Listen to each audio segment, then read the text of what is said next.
Peluang timnas Indonesia di kualifikasi Piala Dunia 2026 menjadi topik yang sangat menarik dan penuh harapan bagi para penggemar sepak bola di tanah air.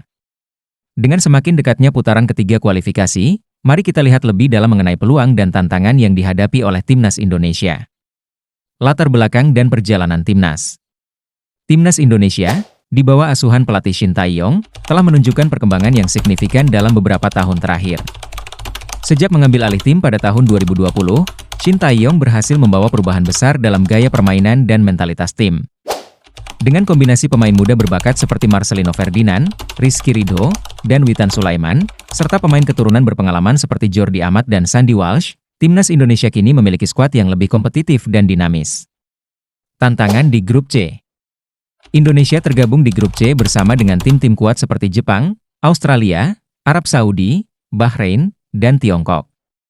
Di atas kertas, Indonesia mungkin dianggap sebagai tim terlemah berdasarkan peringkat FIFA, namun hal ini tidak menyurutkan semangat dan optimisme para pemain serta penggemar. Jepang, peringkat 17, Australia, peringkat 23, dan Arab Saudi, peringkat 56, mereka adalah tim-tim yang rutin tampil di Piala Dunia. Sementara Bahrain, peringkat 81, dan Tiongkok, peringkat 88, juga merupakan lawan yang tangguh. Peluang dan harapan. Dengan bertambahnya jumlah kontestan Piala Dunia menjadi 48 tim, peluang bagi negara-negara yang belum pernah atau jarang lolos ke putaran final menjadi lebih terbuka. Indonesia, yang terakhir kali tampil di Piala Dunia pada tahun 1938 di bawah bendera Dutch East Indies, kini memiliki kesempatan untuk membuat sejarah baru. Hanya 2 tim teratas dari grup ini yang akan lolos langsung ke Piala Dunia, sementara tim yang menempati posisi ketiga dan keempat akan memiliki peluang lebih lanjut melalui putaran keempat atau playoff antar konfederasi. Kekuatan timnas Indonesia. Salah satu kekuatan utama timnas Indonesia adalah perpaduan antara pemain muda dan berpengalaman. Marcelino Ferdinand, Rizky Ridho, dan Witan Sulaiman telah menunjukkan performa impresif di berbagai turnamen internasional, termasuk mencapai babak 16 besar Piala Asia AFC 2023 dan menjadi semifinalis Piala Asia AFC U23 2023. Selain itu, kehadiran pemain keturunan seperti Jordi Amat, Jai Idzes, dan Sandy Walsh menambah kualitas dan kedalaman skuad Garuda. Peran Shin Tae-yong. Shin Tae-yong, dengan tangan dinginnya, telah berhasil membentuk karakter dan gaya permainan Indonesia menjadi lebih modern dan disiplin. Di bawah kepemimpinannya, Indonesia telah menunjukkan peningkatan signifikan dalam peringkat FIFA, dari posisi ke-173 menjadi ke-134. Kedisiplinan dan strategi yang diterapkan oleh Shin Tae-yong menjadi modal penting dalam menghadapi lawan-lawan tangguh di Grup C. Meskipun tantangan yang dihadapi sangat besar, peluang timnas Indonesia untuk lolos ke Piala Dunia 2026 tetap terbuka.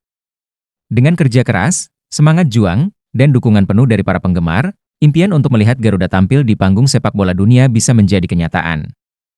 Semoga timnas Indonesia dapat memberikan yang terbaik dan mengukir sejarah baru di kualifikasi Piala Dunia 2026. Kehadiran Martin Paes diharapkan dapat meningkatkan kualitas pertahanan timnas Indonesia dengan pengalaman internasionalnya. Dia dikenal sebagai kiper yang tangguh dan memiliki kemampuan refleks yang baik, yang tentunya akan menjadi aset berharga bagi tim. Ya, Martin Paes telah menjadi andalan di lini pertahanan timnas Indonesia. Dengan pengalaman bermain di Major League Soccer, MLS, bersama FC Dallas, Paes membawa kualitas dan ketenangan yang sangat dibutuhkan di posisi kiper. Refleksnya yang cepat dan kemampuannya dalam mengorganisir lini pertahanan membuatnya menjadi pemain kunci dalam strategi pelatih Shin Tae-yong. Kehadiran Paes diharapkan dapat memberikan stabilitas dan kepercayaan diri bagi seluruh tim, terutama dalam menghadapi lawan-lawan kuat di kualifikasi Piala Dunia 2026. Pengalaman internasionalnya juga membantu dalam menghadapi tekanan pertandingan besar dan situasi kritis di lapangan. Jelang laga Indonesia versus Bahrain di ajang kualifikasi Piala Dunia 2026 di Grup C, Zona Asia. Ada berita mengejutkan. Pernyataan sombong dari pelatih Bahrain, Dragan Talajik, menjelang laga melawan timnas Indonesia. Kami akan menunjukkan kepada dunia bahwa Bahrain adalah kekuatan yang tak terbendung di Asia. Kemenangan kami di kandang Australia adalah bukti nyata kemampuan kami. Timnas Indonesia mungkin telah mengejutkan beberapa orang dengan performa mereka, tetapi mereka belum menghadapi tim dengan kualitas dan pengalaman seperti kami. Kami siap untuk bangkit dan membuktikan bahwa kekalahan dari Jepang hanyalah sebuah kebetulan. Tim Garuda akan merasakan kekuatan penuh dari Bahrain di lapangan, ujar Dragan Talajik. Di balik kekuatan timnas Indonesia, ada sosok yang kuat dan cerdas. Beliau dikenal dengan ketegasannya dalam setiap mengambil keputusan, dan keahlian mengatur strategi dalam menghadapi lawan-lawannya.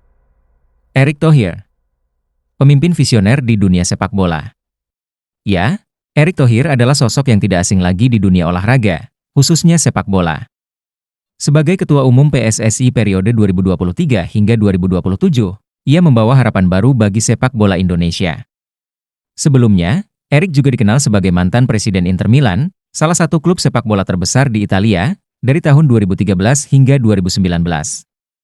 Erick Thohir lahir pada 30 Mei 1970 di Jakarta. Ia dikenal sebagai seorang pengusaha sukses dan pemimpin yang visioner.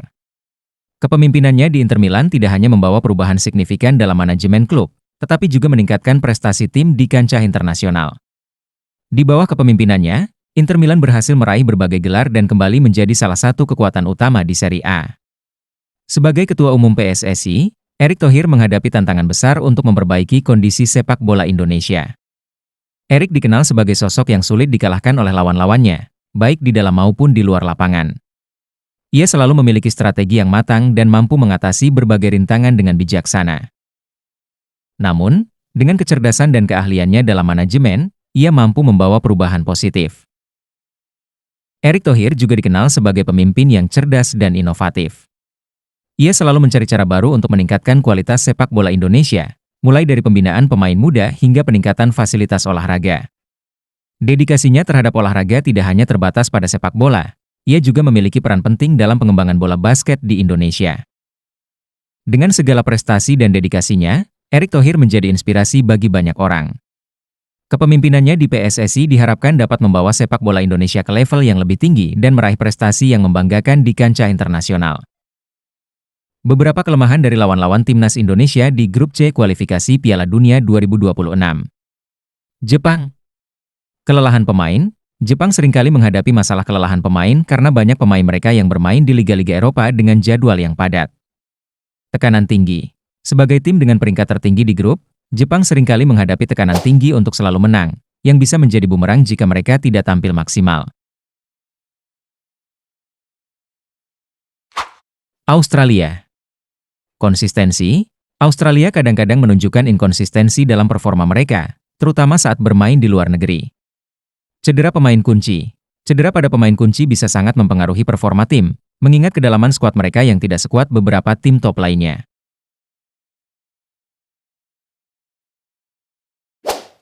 Arab Saudi. Disiplin. Arab Saudi kadang-kadang menghadapi masalah disiplin di lapangan, seperti kartu merah yang bisa merugikan tim. Ketergantungan pada pemain tertentu, mereka seringkali terlalu bergantung pada beberapa pemain kunci, yang jika absen, bisa melemahkan tim secara signifikan. Bahrain. Pengalaman internasional. Bahrain memiliki pengalaman internasional yang lebih sedikit dibandingkan dengan beberapa tim lain di grup, yang bisa menjadi kelemahan dalam pertandingan-pertandingan penting. Kualitas pertahanan. Pertahanan mereka kadang-kadang bisa rapuh, terutama saat menghadapi tim dengan serangan cepat dan taktik yang baik. Cina. Krisis manajemen. Cina seringkali menghadapi masalah manajemen dan pergantian pelatih yang bisa mengganggu stabilitas tim. Kurangnya kreativitas. Mereka kadang-kadang kurang kreatif dalam serangan, yang membuat mereka sulit mencetak gol melawan tim dengan pertahanan yang solid. Dengan memahami kelemahan-kelemahan ini, timnas Indonesia bisa merencanakan strategi yang lebih efektif untuk menghadapi setiap lawan di grup C. Terima kasih sudah menyimak video ini sampai selesai. Semoga informasi ini bisa menambah wawasan kalian dan menjadi inspirasi bagi kalian yang suka dengan olahraga, khususnya kalian penggemar olahraga sepak bola. Silahkan bagikan video ini ke teman-teman kalian, jika dirasa video ini bermanfaat. Dan silahkan subscribe channel ini agar kalian mendapatkan informasi terbaru tentang olahraga, setiap minggunya dari channel ini. Sampai jumpa di video berikutnya.